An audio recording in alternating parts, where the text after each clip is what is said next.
Buenas tardes, me llamo Ekaterina Morilova, soy profesora de la Universidad Estatal de San Petersburgo y me alegro mucho de encontrarme con ustedes. Es la primera vez que yo imparto una conferencia para los oyentes en España. Nunca he estado en España. Para mí es una nueva experiencia, pero no soy solo profesora, yo imparto el curso, el texto cinematográfico, interpretación y traducción. Yo soy intérprete y traductora de cine, soy también guionista, directora y tengo muchos vínculos con el mundo cinematográfico. Y yo hoy me gustaría contarles sobre las películas únicas sobre la Gran Guerra Patria. Primero, quería titular mi conferencia Las mejores películas sobre la Gran Guerra Patria, pero pensé que era un poco subjetivo. Pero sí voy a hablar de las películas únicas, 8 películas muy diferentes, y ahora voy a compartir mi presentación y vamos a empezar. Y al final, yo voy a dejar unos 5 o 6 minutos para las preguntas y respuestas. Me alegraré mucho de poder hablar con ustedes. Bien, pues vamos a empezar.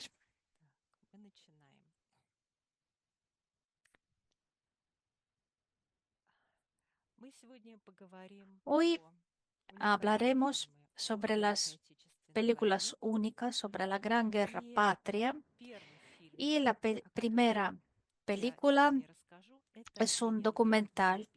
Se llama Leningrado en lucha. Es un documental del año 1942. Es única porque empezó a rodarse a finales del año 41 y luego durante el invierno y primavera del 42, durante el sitio de Leningrado, cuando faltaba de todo, cuando no había calefacción. Y las primeras secuencias fueron filmadas el 22 de junio del año 41, el día del inicio de la guerra. Ellos querían filmar la fiesta de la graduación en los colegios, pero en vez de esto pudieron rodar la reacción de los leningradenses a la noticia sobre el inicio de la guerra. Y luego a los cineastas de Leningrado, los que no fueron evacuados, fueron divididos en varios grupos para varios barrios de la ciudad, que pudieron captar cómo entregaban el pan a la gente, cómo se incendiaban todos los edificios, cómo funcionaban las bibliotecas en la ciudad. Y la mayoría de las secuencias fueron filmadas por Yefim Uchitel, Anselm Pagorov y Vladimir Stradin. Los camarógrafos de Leningrado empezaron a rodar y presentar la guerra como tragedia, y fue por primera vez que lo hacían. Después de que en diciembre del 41 quitaron la electricidad, siguieron trabajando a ciegas, no podían revelar la cinta. Uno de los camarógrafos decía: nosotros los cámaras no nos conocíamos casi. Yo vivía solo en un piso frío, sin calefacción. En un rincón tenía una pequeña estufa que daba fuego gracias a mis muebles. Yo tomaba un poco de agua caliente, un pequeño trocito de pan y salía con mi cámara AIMA. También tenía un trineo y un cubo con agua. Esta carga para mí era demasiada, pero todo esto era necesario. Muchos camarógrafos murieron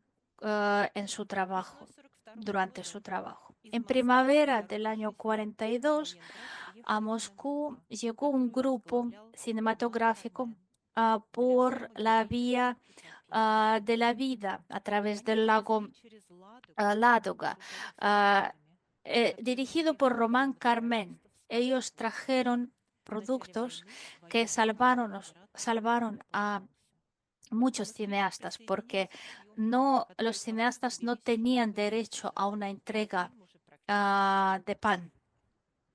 La película en realidad casi estaba preparada, pero la jefatura no dio el visto bueno, no les gustó lo que han rodado los leningradenses.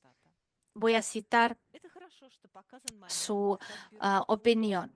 Dicen, está muy bien el que esté representado como la gente coge agua del río, pero hay otros momentos que no. Por ejemplo, vemos a una persona balanceando cuando pasa por la calle y no sabemos por qué balancea. A lo mejor está borracho. Otra cita, no vemos ninguna escenas de combate. Creemos que los cineastas no mostraron coraje cuando filmaban estas secuencias. Otra cita, los que van a ver este documental van a pensar que los dirigentes de la ciudad han dejado que pasen tanta hambre. Hay que mostrar la lucha para salvar la ciudad. Y como resultado, la película fue remonteada, le añadieron escenas de propaganda y ahora vemos perfectamente dónde está la película real y dónde están estas secuencias de propaganda. Pero aún así, el documental es muy valioso. Sin estos materiales nunca hubiéramos visto cómo vivía Leningrado durante el sitio. Y ahora me gustaría mostrarles el tráiler que preparamos nosotros en nuestro estudio. Es un pequeño estudio en San Petersburgo. En realidad hemos compilado los fragmentos de las secuencias reales de Leningrado en sitio. La música es de Yuri Sarchev, el director de nuestros estudios. Si ustedes no oyen, no escuchan bien, avísenme, por favor. Voy a intentar hacerlo mejor.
Las últimas secuencias fueron rodadas ya después de que quitaran el anillo del sitio de Leningrado. Y ahora vamos a pasar a otra película que se llama El Caminante del Cielo. Pero antes quería preguntar que si todos ustedes han escuchado la música. Bueno, espero que sí. La segunda película se llama El Caminante del Cielo. Fue rodada en 1945. Es absolutamente diferente. En el año 44 ya se entendía que pronto terminaría la guerra y el gobierno de la Unión Soviética ha hecho un encargo a los estudios del cine a montar una película positiva, lozana. Y Lenfilm, en los estudios de Leningrado, ha aceptado este encargo. El director es Timoshenko.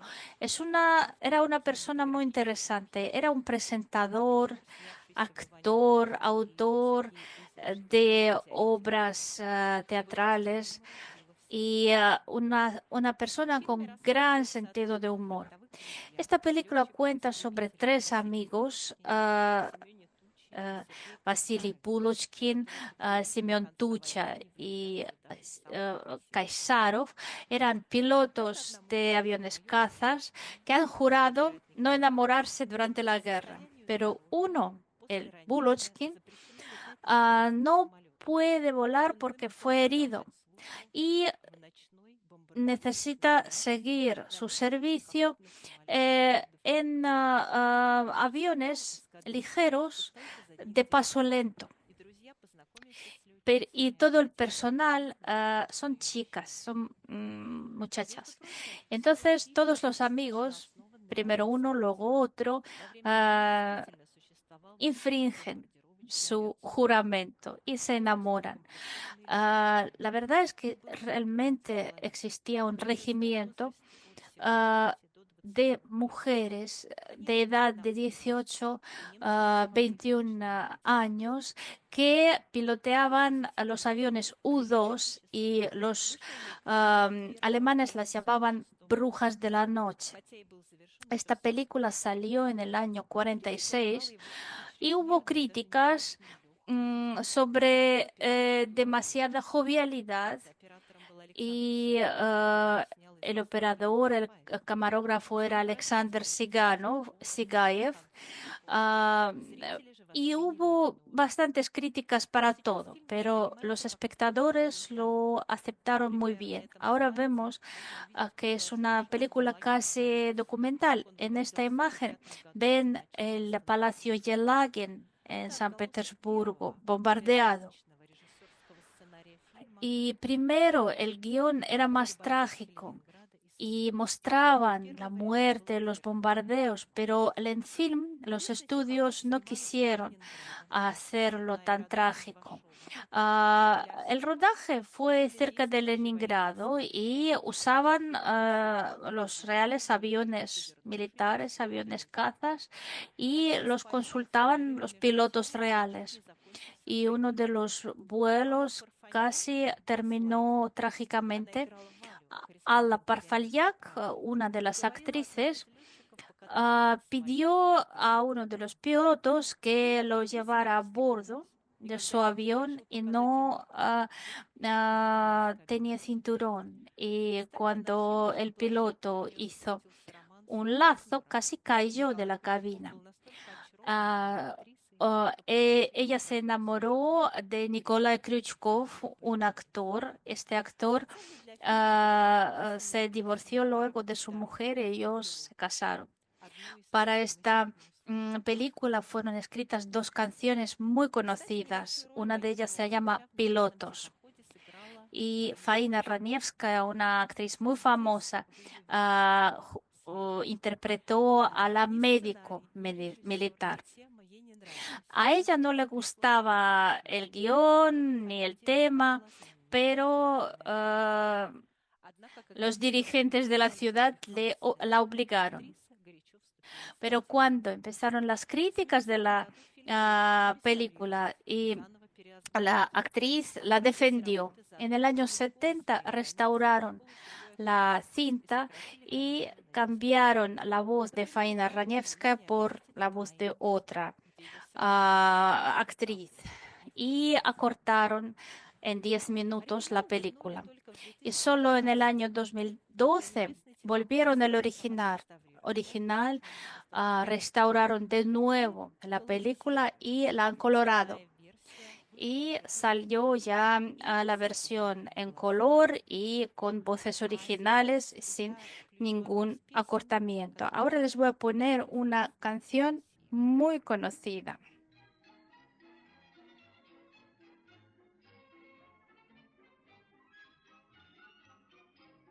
Se llama Los Pilotos.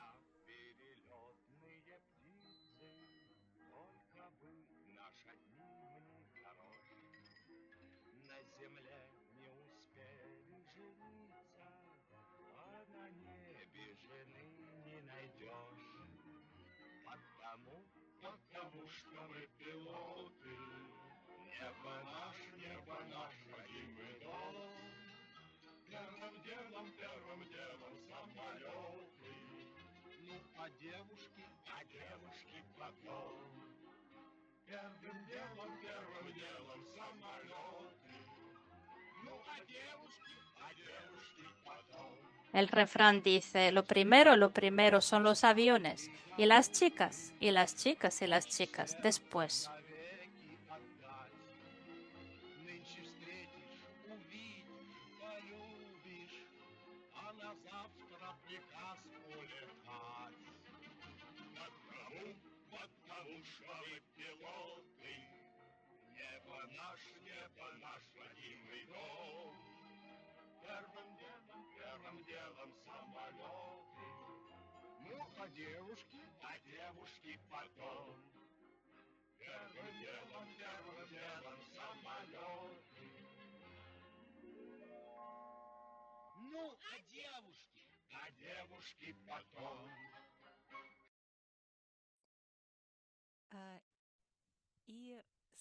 Y la siguiente película que me gustaría presentar se llama Cuando pasan las cigüeñas, del año 1957.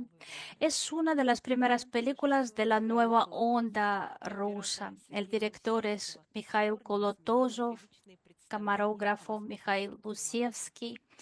Y esta película es aceptada como una obra maestra. Y hay episodios que se conocen por todo el mundo y forman parte de guías del arte cinematográfico. Esta película de Kolotozov es uno de los símbolos del cine ruso. Es una historia sobre la vida de las personas que se volvió trágica por la guerra. Verónica y Boris, dos enamorados, son separados por la guerra. El guión está basado en la obra de teatro de Víctor Rozov del año 43 que se llama Eternamente Vivos. La obra todavía no estaba publicada por motivos ideológicos. Lo que pasa es que la protagonista que se casó con el primo de su enamorado que se fue a la guerra no coincidía con los principios soviéticos. Pero luego, cuando esta obra fue montada en el teatro, en el escenario del teatro Современник, ellos juntos escribieron el guión y muchas escenas están escritas por ellos juntos. La protagonista fue interpretada por Tatiana Samoilova, que era morena, y el guionista quería que fuera una chica rubia, pero luego él aceptó que Tatiana, joven, fue la mejor elección. Ella decía, yo recuerdo la guerra, aunque era muy pequeña. Una vez en nuestra casa cayó una bomba fugaz. Yo me desmayé, pero salí ilesa. estábamos medio muertos de hambre, llenos de estrés. Luego, esto impactó nuestras vidas. El camarógrafo Sergei Rusievsky también hizo una gran aportación y ah, am, proponía nuevos enfoques. Él era pintor, artista. Uno de sus profesores era Alexander Rodchenko, fotógrafo, constructivista y ah, am, diseñador. Rusiewski también trabajaba en la Armada del Norte. Y Alexei Batalov, el protagonista, el actor protagonista, contaba, Rusiewski trabajaba mucho. Él dejaba algunas escenas, algunas secuencias para un mes y luego rodaban más secuencias y cuando revelaron las cintas, vieron que había varias capas y yo creo que es una hazaña artística. Y nosotros vamos a ver un fragmento para que ustedes vean de lo que pasa, de lo que se trata. Tatiana Samuelova a inicios del rodaje cayó enferma. Luego Alexei Batalov también sufrió porque, según el guión, él tenía que caer al agua. Él cayó sobre unas ramas que estaban en el río, en el agua, y tuvo varias heridas y fue suturado e incluso pensaba que no iba a poder seguir siendo actor. Pero se recuperó y volvió. Y además, un camaraman francés conocido, Claude Lelouch, que trabajó en la película Hombre y Mujer, también estaba presente. Y él recordaba, yo fui por primera vez a Moscú en el año 57. Yo solo tenía 19 años y la televisión canadiense prometió un gran premio para los que pudieran filmar en Moscú, sobre todo Stalin y Lenin. Por eso, todavía en París, yo empecé a entrenarme para filmar y no ser visto. En París, yo también prometí que iba a alistarme al Partido Comunista y así pude llegar a Moscú. Durante 13 días yo rodaba varias secuencias y como las cámaras hacían ruido, yo pedía a los que me rodeaban que tosieran para que no se oyera el ruido de la cámara. Y un día entero lo pasó en el rodaje de la película Cuando pasan las cigüeñas. Kolotozov se sorprendió mucho cuando vio a un francés. Yo estuve mirando cómo él trabajaba durante todo el día y cuando me mostró unas secuencias, yo lloré. Y entonces decidí que no iba a ser cameraman, sino director de cine. Cuando yo volví a París, yo llamé al director del Festival de Cannes y le conté que había visto una película absolutamente fantástica rusa. Así ustedes ven las fotos del rodaje de la película Cuando pasan las cigüeñas. Aquí está Tatiana Samuelova haciendo de Verónica, lo del rodaje en los estudios. Esto es lo que inventó el operador, el cameraman, una cámara que se mueve alrededor de los actores. Y así la película obtuvo la Palma de Oro del Festival de Cannes. Pablo Picasso llamó esta película genial y dijo que Tatiana Samuelova iba a ser una gran estrella. El éxito fue fenomenal. En Francia, la película fue vista por 5.300.000 espectadores. En Francia también se llamaba cuando se van las cigüeñas. Lo que pasa es que en original no es cigüeña, es grulla. Pero en la URSS la película obtuvo solo el 10º lugar en el ranking. A Nikita Khrushchev no le gustó la película, hubo crítica, pero el tiempo lo pone todo en sus lugares. Ahora esta película puede compararse a las mejores joyas del cine europeo y americano. Ahora les voy a mostrar un fragmento de esta película para ver las innovaciones de la cámara.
Es una película única con tecnologías de cámara únicas.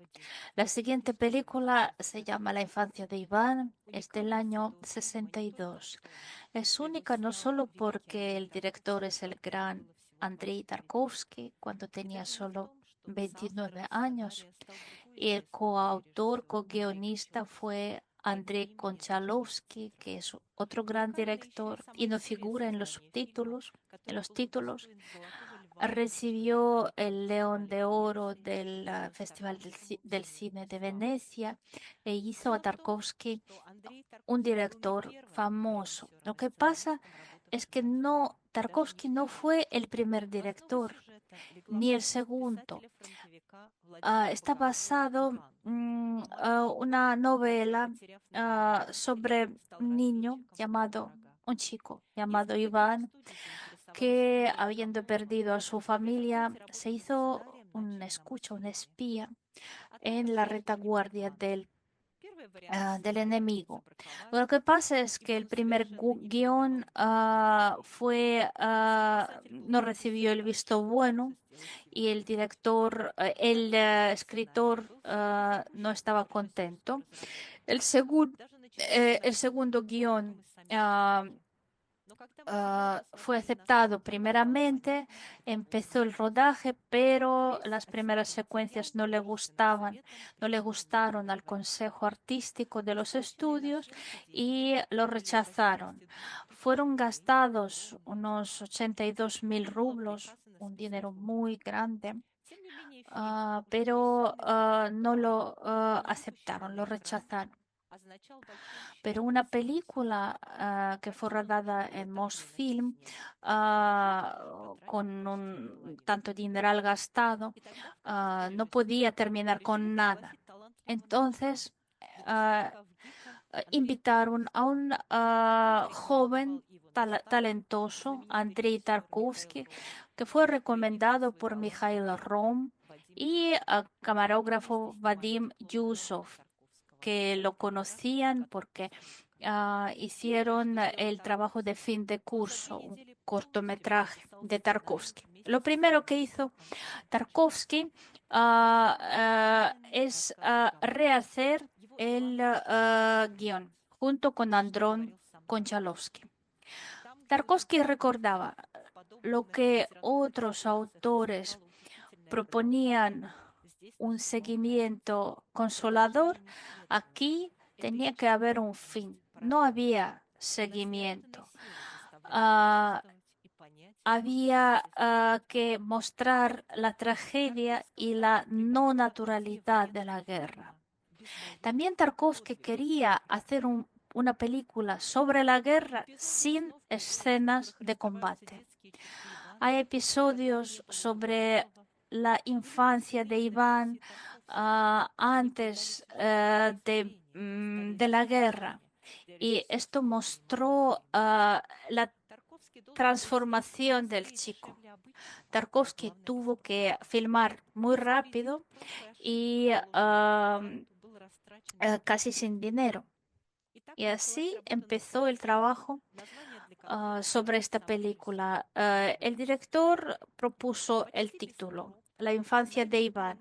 Casi sin selección han invitado a un nuevo actor, Kolya Burliaev, de 14 años, que había aparecido en el cortometraje de fin de curso de Tarkovsky. Lo más importante que quería hacer Tarkovsky es mostrar la realidad y que sea fiable. Hubo un equipo muy bueno, operador Vadim Yusov, compositor Vyacheslav Ovchinnikov, arte Cherniaev. Ellos rodaban en las orillas del río Don, justamente donde en la novela de Bogomolov se desarrollaba la historia. Él necesitaba contraste, naturaleza, y ellos incluso han hecho un incendio en una parte de la de la orilla, para mostrar la destrucción provocada por la guerra. Y en la segunda parte de esta película hay unas secuencias documentales. El estreno de la película fue en primavera del año 62. Es una película que en realidad no pretendía mucho. Primero, se convirtió en una obra maestra. Entonces la mandaron al Festival de Venecia y recibió allí el primer premio. Y fue la primera película soviética que recibió el León de Oro. Así recordaba Jean-Paul Sartre, el famoso filósofo francés. Dice, hay que entender más profundamente la idea del autor. La guerra mata a todos que participan en ella, a todos los que quedan supervivientes. El premio de Tarkovsky tiene que ser el interés, a lo mejor polémico, hacia todos los que luchan contra la guerra. Esta película influyó en muchos directores, a Ingmar Bergman, a Krzysztof Kieślowski, y hasta ahora esta película se ve en un aliento. Otra película que me gustaría mencionar y que no es tan conocida se llama En la guerra como en la guerra. Es del año 69 y los especialistas dicen que es casi la única película verídica sobre los combates de tanques. El teniente, bueno, el argumento es así. Un teniente muy joven tiene que ser comandante de los soldados mayores que él y con más experiencia. El director es Víctor Tregubovich, que se basaba en una novela de Víctor Kurochkin. Ah, Kurochkin había pasado su infancia en Pavlovsk, cerca de Leningrado, luego pasaron a Leningrado. Cuando era adolescente, él trabajó en la fábrica en Leningrado, casi murió de distrofia, lo evacuaron, estudió en una escuela de tanques y siendo muy joven realmente se encontró en el combate. Lo que pasa es que, es que esta película es absolutamente verdadera. El protagonista es Mikhail Kononov, un actor que ya era conocido. Ah, el papel del teniente Maleshkin fue uno de los mejores en su carrera. El sargento Mikhail Domeshek fue interpretado por Oleg Borisov, que está a la izquierda en esta foto.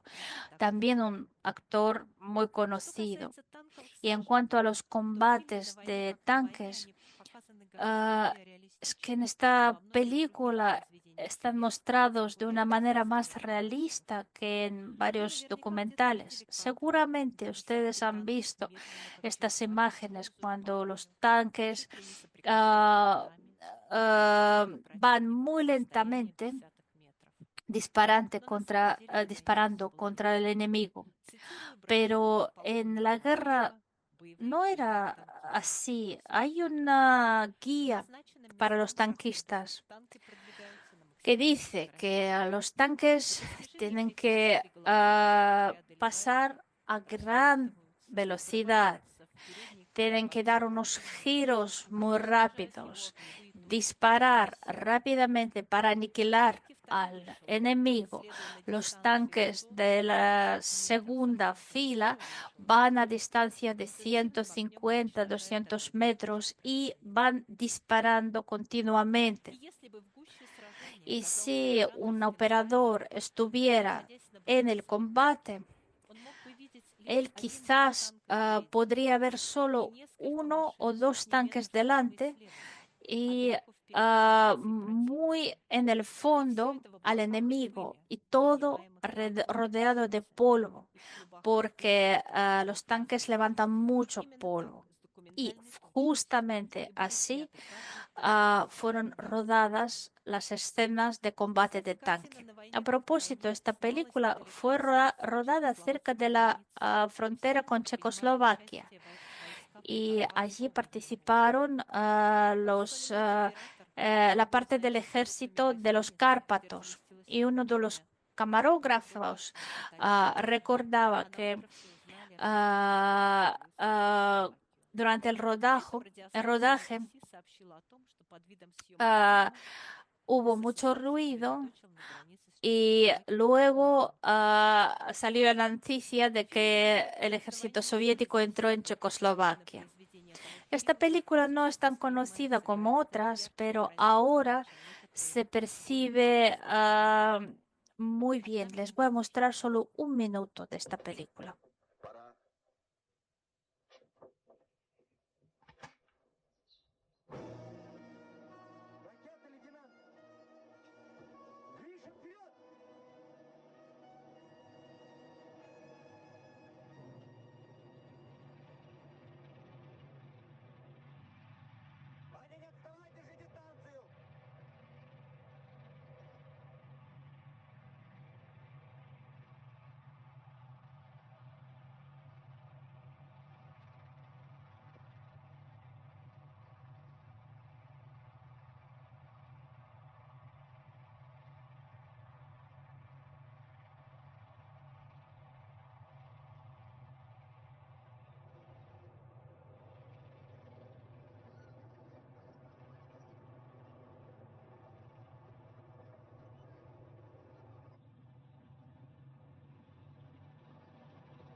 Así se movían los tanques. Otra película que quisiera presentar se llama Control en los caminos. Es del año 1971. Es una película psicológica, muy verídica, pero salió a las pantallas solo en el año 85, cuando empezó la perestroika. Estuvo 15 años congelado, a pesar de que Georgi Tovstonogov y Konstantin Simonov quería que saliera. Es que los censores vieron algo que no les gustó. El director es Alexei German. Se trata de diciembre de 42 en la retaguardia de los alemanes en un pueblo y el antiguo sargento del Ejército Rojo llega al regimiento de los guerrilleros, pero este hombre había sido preso por los alemanes.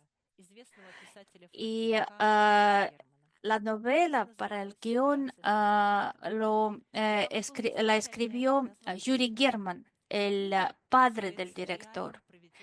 Y la película describe la operación militar que se llama La frustración de los Zeppelins cerca de Pskov.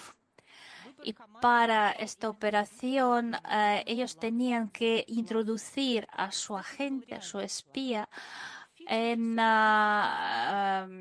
el bando enemigo. Pero en la película la operación está un poco cambiada. Ellos tienen que combatir contra un tren lleno de alimentación. Es decir, el antiguo traidor es elegido para ser espía, ¿no? No es casual que esta película no gustara a los censores, es que el tema es muy sensible. Los antiguos presos, los que fueron capturados por los alemanes, se sabe que luego, después de la guerra, fueron al Gulag, ¿no? El actor había participado en la guerra y luego el actor también estuvo unos años en Gulag. Luego estudió para actor y participó en esta película. Pero luego, cuando salió en los años 80, esta película sí fue aceptada muy bien, recibió un premio y Alexei German recibió el premio de la Loba de Oro de Capitolio del Festival de Roma, ya post-mortem. Y por último, la película 17 instantes de una primavera, del año 1973. Es una serie, es una película de 12 episodios. Es muy conocido. El protagonista, el espía ruso soviético Stiglitz, fue creado por Julian Semyonov, el escritor. Este escritor tenía una biografía muy interesante. De pequeño lo cogió de rodillas Joseph Stalin. En mayo del 45, con 14 años, él vio cómo ardía Berlín. Conocía a Tarkovsky, a Konchalovsky, a la viuda de Hemingway, a Georges Simenon, Steinbeck. Y no todos los espectadores saben que el espía Isaev Stiglitz figura en 14 libros de Julian Semyonov. Es una epopeya. Y Julian Semyonov no negaba que tenía vínculos con los agentes especiales, como por ejemplo Andrei Andropov. Y a Andropov le gustaba mucho este libro y él quería que la pusieran que la transformaron en una película. Al final, Tatiana Liosnova, una directora de cine de Moscú, se interesó en el tema y empezaron el rodaje. El guión cambiaba durante el rodaje. Por ejemplo, la vieja Frau Zaurig, es personaje que aparece de repente cerca de Stirlitz. Y para hacer de protagonista había mucha selección: Strijenov, Smoktunovsky, Solomin, pero tenían que dedicar muchos años. Y Vyacheslav Tikhonov sí aceptó este rol y lo que él sabía hacer muy bien es callar. El actor dice que para callar bien, él estaba calculando, estaba contando. El grupo filmó en muchos países, en Tiflis, en Moscú, en Berlín, etcétera, etcétera. Cuando aparecen las manos de Stirlitz en la imagen, ¿no? No eran manos del actor, sino del cameraman, porque él tenía tatuaje y un espía no podía tener tatuajes. Cuando vemos al actor, normalmente mete las manos en los bolsillos o vemos solo una mano suya. Hay mucha crónica documental en esta serie y Tatiana Liosnova, para no contrastar con las partes documentales, decidió hacer la película en blanco y negro. Luego, los militares criticaron a Tatiana Liosnova porque le decían que parece que son los espías los que ganaron la guerra. Entonces ellos añadieron escenas de guerra, de combate. La versión nueva es en color, pero no se sabe qué es mejor. Ah, Uno de los espectadores decía: recordamos a Stirlitz como una persona seria, pálida, y ahora vemos a alguien que parece que había pasado una semana en la playa. La versión nueva, coloreada, es más corta. Hay cortes en los diálogos y yo les recomiendo ver la versión en blanco y negro. Y ahora una información interesante. En septiembre del año 2024, el primer canal de la televisión rusa ah, ah, firmó el contrato para rehacer esta película. Y el protagonista va a ser otra vez Vyacheslav Tikhonov, que ya está muerto, ah, recuperado por la inteligencia artificial.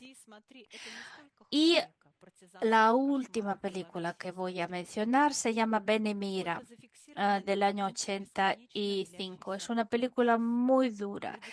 Es lo que es ver una apocalipsis que no cesa. Y el título de la película es Cita del Apocalipsis de San Juan. Y que la cita dice que uno de los animales dice ven y mira. El director es Elem Klimov. Primero querían titularla Maten a Hitler. La película tuvo dos intentos. Primero querían empezar en el año 77 en los estudios de Belarus, a base de los libros de Aleix Adamovich. Pero También hubo un libro documental sobre el genocidio fascista en Belarus. Aquí ven ustedes a Lem Klimov y para él era un proyecto muy importante. Él nació en Stalingrado. De pequeño vio cómo bombardeaban la ciudad. Se salvó con su madre, con su hermano, cruzando el río Volga. Y dice que ardía todo, ardía incluso el río porque había petróleo derramado. Y él siempre decía que tenía obligación de rodar una película sobre los horrores de la guerra para prevenir la Tercera Guerra Mundial. Y ya empezaron el rodaje, bueno, empezaron a buscar a los actores, pero empezaron las insinuaciones de los dirigentes. Ah, el tema es que en Bielorrusia fueron aniquilados unos 600 pueblos y la propaganda y la censura de la URSS no quería que se mostraran estos errores. El director quería que el protagonista fuera un niño de 13, 14 años. Alexei Kravchenko, el que hizo al protagonista, primero no pensaba participar en el rodaje, pero un amigo suyo le invitó a apoyarle en la selección. Participó como acompañando a su amigo, pero le eligieron al final a él. Era muy joven y por eso, por un lado, tenía que mostrar todo lo horrible, pero por otro lado, tenían que proteger la psique del niño. Klimov tenía mucho miedo de que después del rodaje el niño pudiera acabar en un manicomio. Por suerte, Alexei Kravchenko tenía nervios muy seguros. Ellos primero pensaban usar la pirotecnia y las detonaciones de fogueo. Y no, al final usaron las detonaciones reales. Ah, a los, a las personas del pueblo ah, ah, las tenían que persuadir que mostraran el horror. Y hubo un episodio cuando metieron a la gente en un cobertizo y detonaron realmente. Entonces la gente gritó porque recordaba muy bien lo que había pasado en Belarus. La película salió a la pantalla en el año 85. Decenas de millones de personas la vieron. Según Klimov, fuera de Rusia, la película provocaba un choque tan fuerte que cerca de los cines había ambulancias. Esta película forma parte de las 100 mejores películas del mundo. Y aquí con esta película terrorífica, que es muy difícil de ver por segunda vez, yo quisiera terminar.